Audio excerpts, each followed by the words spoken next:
Assalamualaikum warahmatullahi wabarakatuh.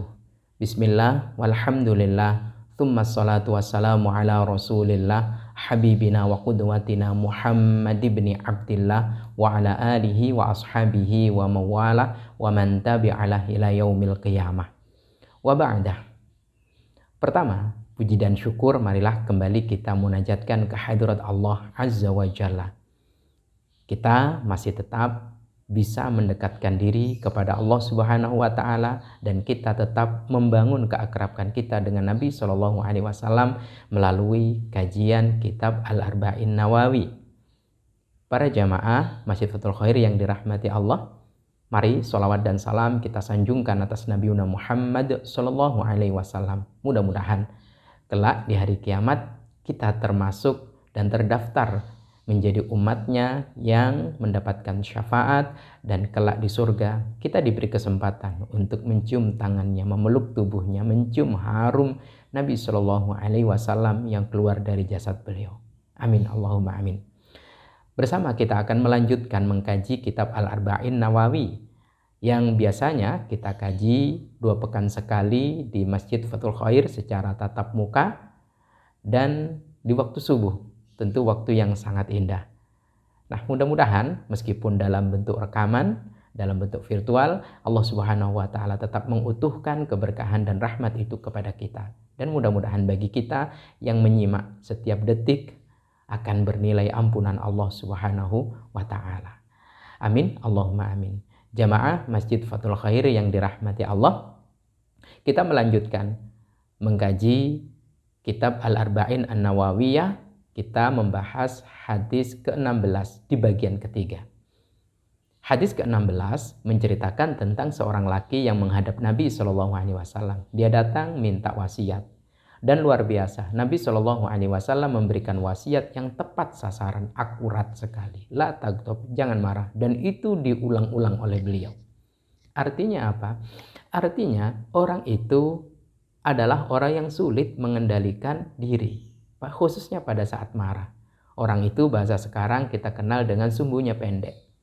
Maka tuntunan Nabi, wasiat Nabi tentang itu. Itu sukses, semuanya akan sukses.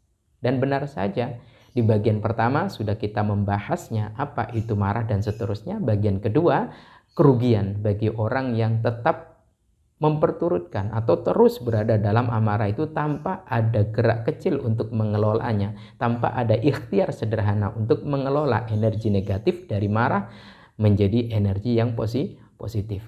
Dan itu sekali lagi merugikan kalau tidak dikelola. Karena energi itu akan kuat terus menjadi mendorong kita. Nah, mari kita simak bersama-sama yang terkait dengan hadis ini di dalam hadis yang lain tentunya. Sahabat Ibnu Abbas radhiyallahu anhu, beliau menceritakan, inna rojulan ja'a ilan Nabi sallallahu alaihi wasallam. Ada seorang laki-laki datang kepada Nabi sallallahu alaihi wasallam. Faqala, lalu di hadapan Nabi ia berkata, ya Rasulullah, wahai Rasulullah, allimni ilman. Rasul, ajarkan satu ilmu kepadaku. Yuqarribuni minal jannah wa yub'iduni minan nar. Di mana ilmu itu dapat mendekatkanku semakin dekat ke surga dan menjauhkanku semakin jauh ke dalam neraka. Qala, Nabi Shallallahu alaihi wasallam kemudian mengajarkan ilmu yang dapat mendekatkan laki-laki itu ke surga dan menjauhkan dia dari neraka. Beliau bersabda, la taghdab, janganlah kamu marah. Artinya, kelolalah jika kamu marah. Tahan diri, kendalikan diri saat marah. Walakal jannah, maka bagimu surga. Hadis diriwayatkan Imam Muslim. Ini menarik sekali. Ternyata surga itu identik dengan orang yang pandai dan bijak mengelola emosinya. Dan neraka itu identiknya dengan orang-orang yang marah. Mudah-mudahan saya dan kita semua Allah Subhanahu wa taala karuniakan untuk dapat mengendalikan diri dan mengelola energi negatif dari marah itu menjadi energi positif yang akan mengantarkan kita dekat dan akhirnya masuk ke dalam surga. Allahumma amin. Nah, bagaimana tata kelola sederhana amarah sehingga amarah itu bisa dikelola dengan baik energinya menjadi energi positif. Sederhana.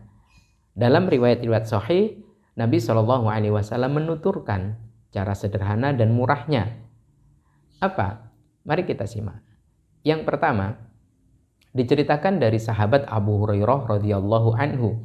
Qala, ia berkata, anna Rasulullah sallallahu alaihi wasallam qala, sesungguhnya Rasul sallallahu alaihi wasallam bersabda, innal ghadaba minasyaiton. Sesungguhnya marah itu adalah saluran energi negatif dari syaitan. Wa inna syaitana khuliqa minan nar. Syaitan itu diciptakan dari api. Wa innama yutfi'un nara al-ma'u. Dan sesungguhnya yang dengan mudah dapat memadamkan api adalah air.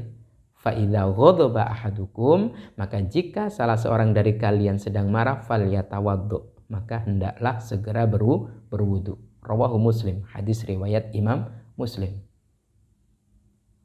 Kok mau marah, ada air di depannya, segera wudu. Nabi SAW memberikan analisanya, marah itu adalah saluran energi negatif yang diberikan oleh syaitan. Syaitan itu tercipta dari api, api itu hanya padam dengan air, bukan air biasa, air yang berenergi. Energi apa? Air itu berenergi spiritual, karena air itu dibasuh di titik tertentu, dengan niat tertentu, dengan cara-cara tertentu, adalah wudhu yang dapat meredam amarah seseorang. Mudah-mudahan Allah memampukan saya dan kita semua. Amin, Allahumma amin. Itu yang pertama. Yang kedua, kita bisa bersama-sama memperhatikan dari sahabat Abu Dzarrin Al-Ghifari radhiyallahu anhu. Diceritakan dari sahabat Abu Dzarrin Al-Ghifari radhiyallahu anhu, qala lana, Rasulullah sallallahu alaihi wasallam bersabda kepada kami, idza ghadaba ahadukum, jika kalian marah, wa huwa qaimun, sedangkan ia dalam keadaan berdiri, falyajlis, maka hendaklah duduk.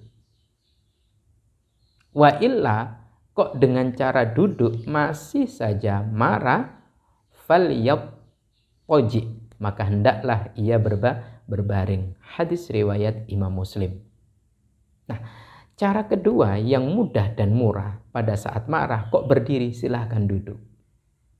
Kok tetap marah masih duduk, silahkan berbaring. Nah, kalau perlu sambil lelap tertidur, diupayakan lelap tertidur. Insya Allah bangun tidur sudah fresh dan setannya sudah kabur, hingga kemudian kita bisa bersama-sama cerah, ceria, dan sumringah. Ini cara unik dan menarik. Berwudu mungkin tidak ada air. Lalu kemudian kita posisi berdiri. Silahkan duduk tetap marah, silahkan berbaring. Nah, bagaimana? Mudah dan sangat murah. Di dalam hadis yang lain, lagi-lagi dari sahabat Abu Hurairah radhiyallahu anhu, ia berkata, anna Rasulullah sallallahu alaihi wasallam qala, sesungguhnya Rasul sallallahu alaihi wasallam bersabda, iyyakum wal ghadab, hindarilah dan jauhilah, tahanlah kalian ketika marah. Fa innahu, karena marah itu, jamrotun, itu adalah bara api, tuqadu min fawaid ibni adama, itu yang dipercikkan oleh setan ke dalam setiap hati manusia, anak Adam. Alam taro ila ahadikum, apakah kamu tidak melihat diri kalian, idza ghadaba kaifa tahmiru ainahu, tidakkah kalian perhatikan kalau marah bagaimana matanya merah, gitu. Watan taftihu audajuhu, dan juga terbuka lubang-lubang yang begitu banyak. Ya, lubang-lubang di sini adalah adrenalinnya terpacu, lalu kemudian sudah terbuka pintu-pintu melakukan hal-hal yang buruk yang lainnya.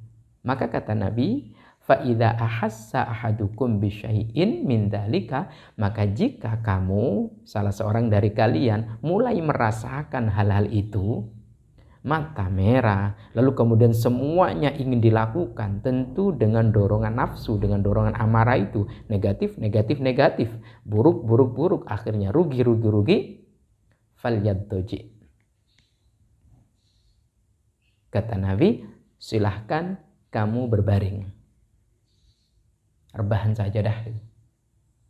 Terserah mau miring, mau terlentang, mau tengkurap, terserah.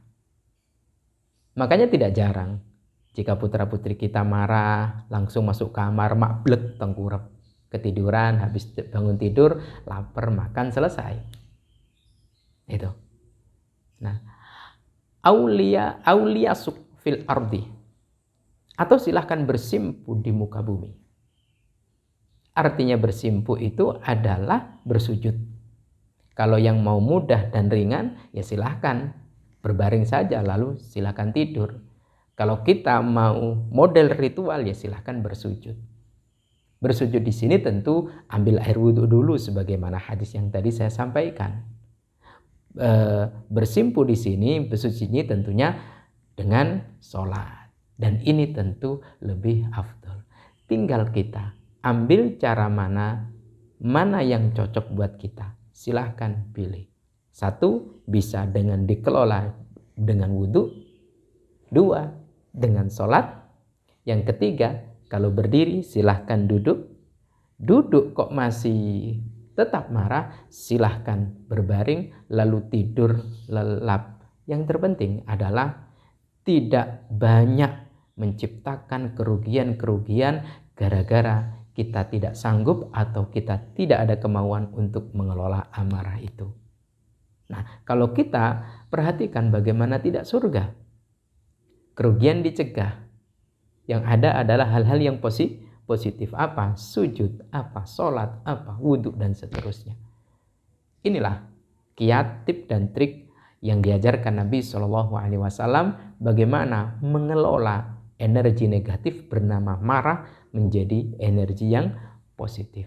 Mudah-mudahan Allah Subhanahu wa Ta'ala menuntun kita utuh dengan hidayah dan taufiknya, sehingga kita bersama-sama dimampukan olehnya untuk mengelola amarah tiap kali datang, tiap kali dia muncul pada diri kita, sehingga kita dekat dengan surga, jauh dari neraka. Amin, Allahumma amin. Demikian akhir dari pembahasan hadis 16 kitab Al-Arba'in Nawawi. Untuk kita semua, untuk saya dan untuk jamaah Masjid Fathul Khair, semoga Allah mengutuhkan keberkahan dan rahmatnya melimpah atas kita dan keluarga kita di rumah. Amin, Allahumma amin. Wallahu a'lam bissawab. Assalamualaikum warahmatullahi wabarakatuh.